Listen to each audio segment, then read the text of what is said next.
Hello everyone, my name is Steven and today I'll be reading Luke chapter 23. Luke chapter 23.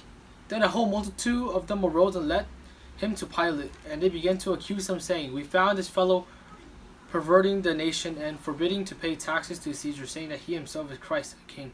And Pilate asked him, saying, "Are you the king of the Jews?" He answered and said, "It is as you say."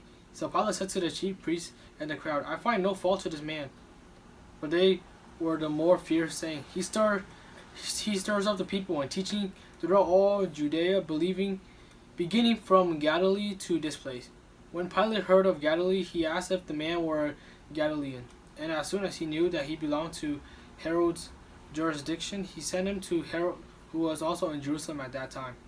Now when Herod saw Jesus, he was exceedingly glad, for he had desired for a long time to see him, because he had heard many things about him, and he hoped to see some miracle done by him.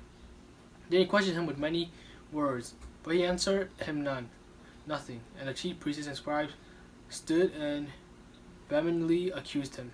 Then Herod, with his men of war, treated him with contempt and mocked him, arraying him in a gorgeous robe, and sent him back to Pilate. That very day, Pilate and Herod became friends with each other, for previously they had been at amity with each other. Then Pilate, when he had called together the chief priests and rulers, the people said to them, "You have brought the man to me as one who misleads the people. Indeed, having examined him in your presence, I have found no fault in this man concerning these things of which you accuse him. Of these things you accuse him. No, neither did Herod, for I send you back to him. And indeed, nothing deserving of death has been done by him. I will therefore chastise him and release him, for it was necessary for him to release one of them at the feast." And they all cried out the more, saying, "Away with this man, and release to us Barabbas, who had been thrown into prison for a certain rebellion made in the city and for murder." Pilate therefore, wishing to release Jesus, again called to him, but they shouted this, saying, "Crucify him, crucify him." Then he said to them the third time, "Why? What evil has he done? I have found no reason for death in him. I will go therefore chastise him and let him go." But they were insistent, demanding with loud voice that he be crucified, and the voice of these men and of the chief priests prevailed.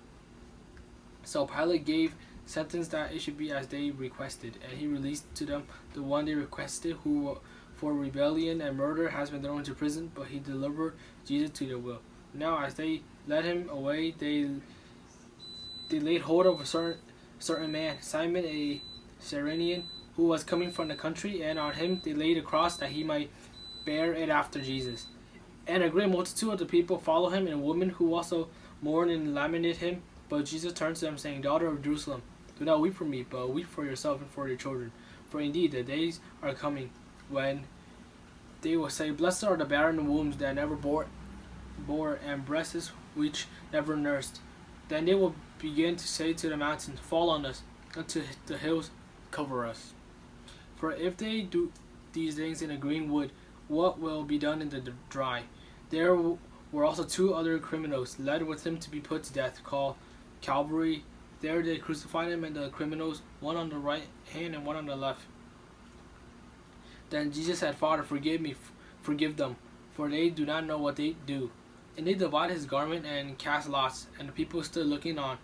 But even the rulers with them sneered, saying, "He saved others, let him save himself, if he is the Christ, the chosen of God." The soldiers also mocked him, coming and offering him sour wine, and saying, "If you are the king of the Jews, save yourself." And an inscription also was written over him in letters of Greek, Latin, and Hebrew, "This is the king of the Jews." Then one of the criminals who were hanged blasphemed him, saying, "If you are the Christ, save yourself and us."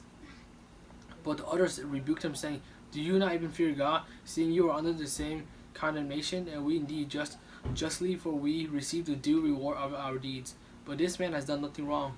Then he said to Jesus, "Lord, will you remember me when you come into your kingdom?" And Jesus said to him, "Surely I say to you, today you will be with me in paradise." Now it was about the 6th hour, and there was darkness over all the earth until the 9th hour. And the sun was darkened, and the veil of the temple was torn in two. And when Jesus had cried out with a loud voice, he said, "Father, into your hand I commit my spirit." Having said this, he breathed his last. So when the Tyrion saw what had happened, he glorified God, saying, "Certainly this was a righteous man." And the whole crowd who came together to the sight, seeing what had been done, beat their breasts and returned. But all their acquaintances and the women who followed him from Galilee stood at a distance watching these things. Now behold, there was a man named Joseph, a council member, a good and just man. He had not consented to their decision to deed. Indeed, he was from Arimathea, a city of the Jews, who himself was also waiting for the kingdom of God. This man went to Pilate and asked for the body of Jesus. Then he took it down and wrapped it in linen and laid it in a tomb that was hewn out of the rock, where no one had ever lain before. That day was the preparation, and the Sabbath drew near. And a woman who had come with him from Galilee followed him after, and they observed the tomb and how his body was laid. Then they returned and prepared spices and fragrant oil, and they rested on the Sabbath according to the commandments. Luke chapter 23.